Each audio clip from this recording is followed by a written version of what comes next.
My name's Scott Lisson. I'm a urologic surgeon at Wake Med in Cary, and I worked on a project with Dr.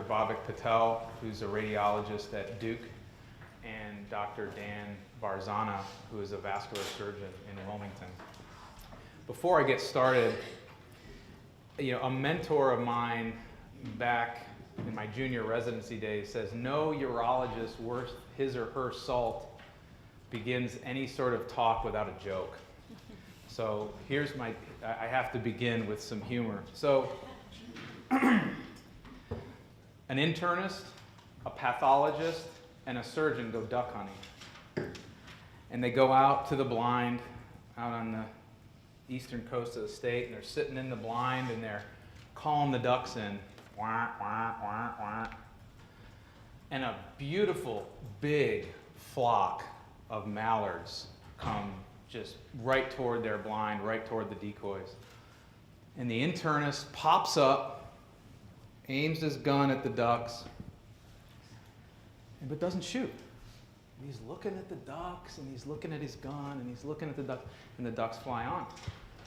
And he sits back down in the blind, and the pathologist and the surgeon are looking at him like, hey man, those are beautiful birds. The internist says, well, I just wasn't sure that they were ducks. I mean, I might need a little bit more information about the ducks, and I wasn't quite sure about the ammunition I had. We're going to need to maybe run a little bit more tests to see if they were really ducks. And the surgeon everyone's kind of looking at each other. Okay, fair enough. So they start calling again. And a big flock of birds approach. It's kind of clear what they are, but we can see them in the distance coming toward the blind.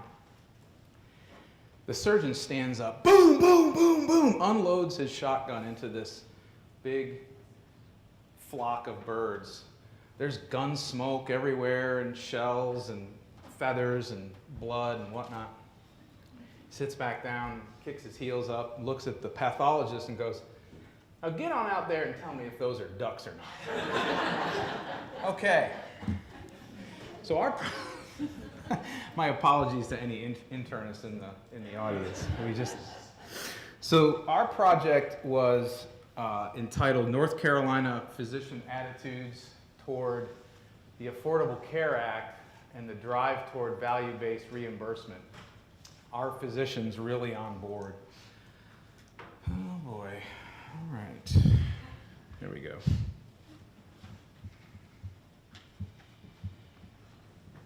I'm good. I think I'll have to use this. What's wrong?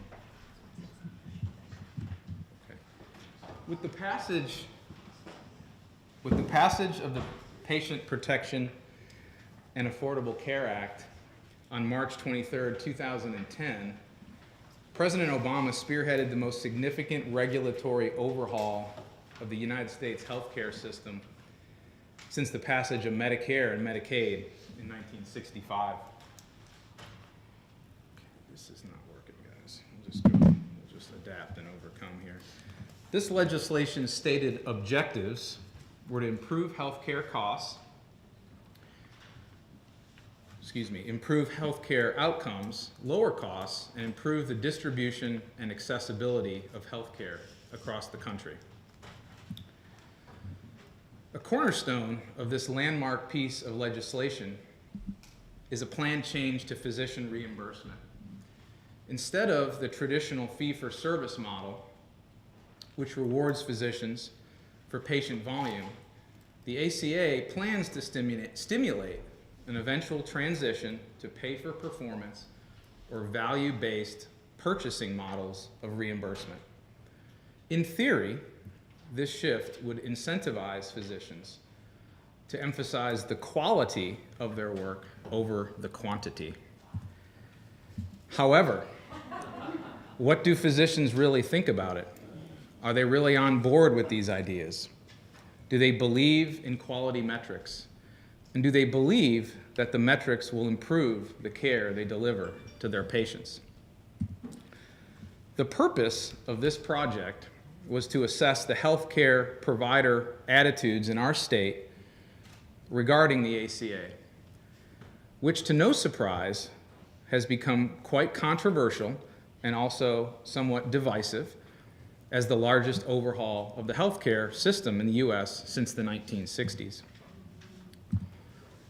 We developed an online questionnaire to survey North Carolina physician and physician assistants about their attitudes toward the ACA and the drive toward value-based reimbursement.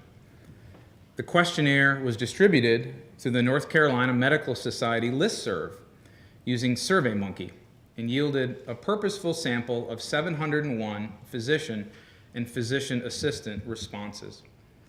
Respondents were asked multiple questions about different aspects of healthcare that aim to understand their feelings about the ACA and its current as well as future implications on factors such as access to healthcare, the impact on practice pattern, specialty metrics, payment models, and patient outcomes.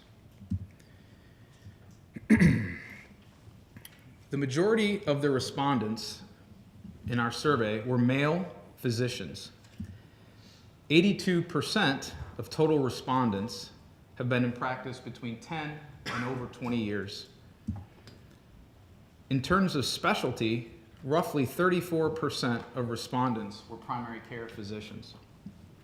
That includes internal medicine, pediatrics, family medicine, and OBGYN. The remainder were medical and surgical subspecialists. The practice settings were varied, with the majority of the respondents being in private practice outpatient and private practice inpatient or outpatient. The third and fourth largest groups were in academic practice and private practice with academic affiliation. Roughly 35.2% agree to some point, either strongly agree or somewhat agree, that the ACA has improved overall access to healthcare, while almost 44% disagree. Almost 21% neither agree nor disagree, which could suggest a wait-and-see attitude toward the ACA. Almost half of the respondents describe a negative impact of ACA on their specialty. The majority of the respondents, roughly 52%, do not feel the quality metrics they are working towards reflect clinical excellence. 56.5% of the respondents do not feel that patient outcomes will improve under a payment model change. However, little over a third, or 36%, agree to some point that comparing performance between providers will improve patient outcomes. Our conclusions were essentially that physicians remain divided as to whether or not the stated objectives of the ACA have been met. Most agree there will be a transition to quality-based payment models, and most believe that proposed quality metrics are inadequate. And in addition, most of our respondents believe that proposed changes will not necessarily impact the quality of care. Our project basically confirms what most practicing healthcare professionals already know. Defining medical quality is hard. It's challenging, and measuring it across disciplines is even harder. We believe our legislators have a long way to go to convince practicing medical professionals that measuring quality, as well as linking reimbursements to outcomes, will improve our patients' care. Thank you.